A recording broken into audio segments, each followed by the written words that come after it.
Жаратылыстың басталуы 45-ші тарау. Сонда Жүсіп айналасында тұрған қызметшілерінің алдында өзін ұстай алмай, оларға «Бәріңде кетіңдер қасымнан» деп айғайлап жіберді. Жүсіп бауырларына өзінің кім екенін айтқанда, қасында бөтен ешкім де қалмады. Оның дауыстап жылағаны соншалықты, соны сырттағы мысырлықтар да естіп, бұл туралы хабар Перғауынның сарайына да жетті. Жүсіп бауырларына қарап, «Мен Жүсіппін ғой. Әкем шынында да әлі күнге дейін тірі ме?» деп сұрады. Бірақ олар оның алдында қатты абыржып қалғандықтан жауап бере алмады. Жүсіп оларға «Маған жақындаңдар» деп олар қасына келгенде мынаны айтты. «Мен сендер Мысырға сатып жіберген Жүсіппін. Ал енді ештеңені уайымдамаңдар. Мені осында сатып жібердік деп өздеріңді кінәламаңдар. Өйткені Құдайдың өзі мені осы жерге өмірлеріңді сақтап қалу үшін сендерден бұрын жіберді. Елді аштық жайлағалы 2 жыл өтті. Енді келесі 5 жыл бойы да жер өңделіп, астық егілмейді.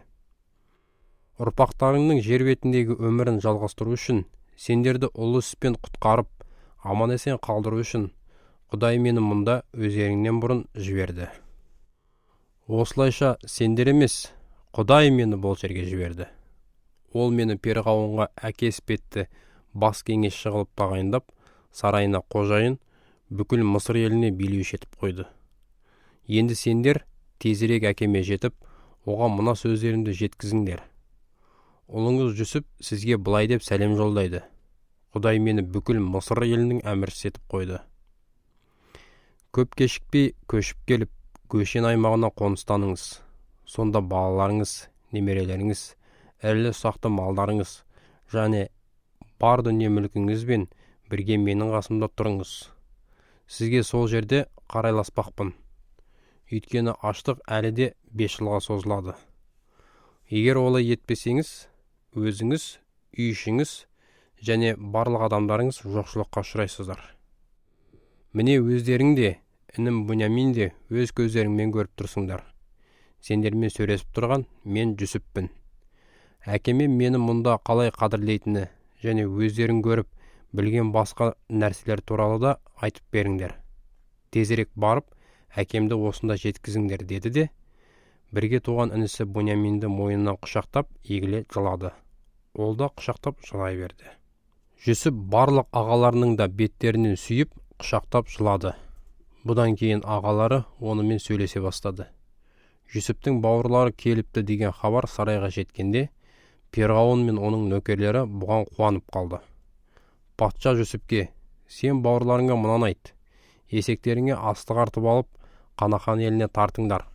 Сонан соң әкелерің мен отбасыларыңды алып, маған келіңдер. Сендерге жердің өнімін жеу үшін Мысыр елінің ең жақсы бөлігін беремін. Оларға міндетті түрде тағы да былай де. Әйелдеріңе, балаларыңа арнап, Мысырдан күймелер ала кетіп, әкелеріңді өз жұртымен осы жерге көшіріп әкеліңдер. Ол жақтағы дүние мүліктеріңді ойлап уайымдамаңдар. Өйткені Мысырдың ең жақсысы сендердікі болады, деді. Исраильдің ұлдары солай істеді. Перғауынның тапсырмасы бойынша Жүсіп оларға күймелер және жол азық берді. Әрқайсысына бір-бірден шапан жауып, Бұняминге 300 мысқал күміс және 5 әдемі шапан сыйлады.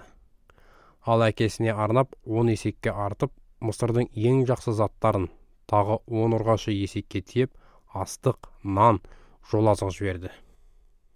Жүсіп ағаларымен қоштасып сапарға шығарып салды. Кетерінде оларға жолда бір-біріңмен ұрсыспаңдар деп ескертті. Олар Мысырдан шығып, Қанақан еліне әкелері Жақыпқа келгенде, оған Жүсіп тірі екен, ол бүкіл Мысырдың әміршісі деген хабарды жеткізді. Ал ұлдарының айтқандарына сенетіндей Жақыптың жүрегі бүлк етпеді.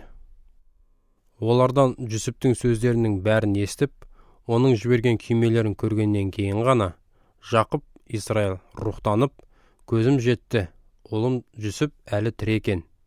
Мен сонда барып, оны өлмей тұрғанымда көріп қалайын деп шешті.